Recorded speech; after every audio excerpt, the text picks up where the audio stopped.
இன்றைக்கி லஞ்ச் வந்து பார்த்திங்கன்னா மஷ்ரூம் பிரியாணியும் காலிஃப்ளவர் 65யும் பண்ணியிருந்தேன். இந்த ஏர் ஃப்ரையர் வாங்கணும் அதில் டெய்லி ஏதாவது சமைச்சிட்டே இருக்கா. ஃபஸ்ட்டு வந்து ஃபிஷ்ஷை வறுத்து பார்த்தேன்.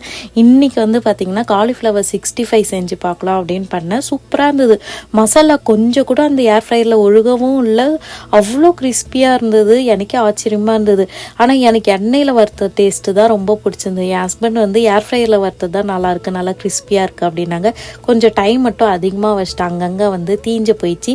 தீஞ்ச வாடை மட்டும் இருந்தது. நெக்ஸ்ட் டைம் வந்து டைம் வந்து கம்மி பண்ணணும் அப்படின்ட்டு இருக்கேன்.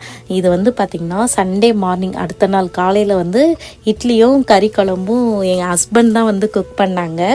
நான் ஏந்திரிக்கிறதுக்குள்ளே வந்து குக் பண்ணுன்னு சொல்லி பண்ணாங்க. ஆனால் நான் எழுந்துட்டேன். டென்னிஸ் விளையாட போனாங்களா காலையில், அப்படியே விளையாடி முடிச்சுட்டு வேகமாக வந்து சமைச்சாங்க. ஆனால் நான் எழுந்துட்டேன். நான் சமைக்கும் போதும் பாப்பா கூட இருக்காங்க, அவங்க அப்பா சமைக்கும் போதும் போய் பாப்பா கூட நின்றுட்டு இருந்தாங்க. காலையிலே சுட சுட இட்லியை வந்து சாப்பிட்டு தான் டேவே ஸ்டார்ட்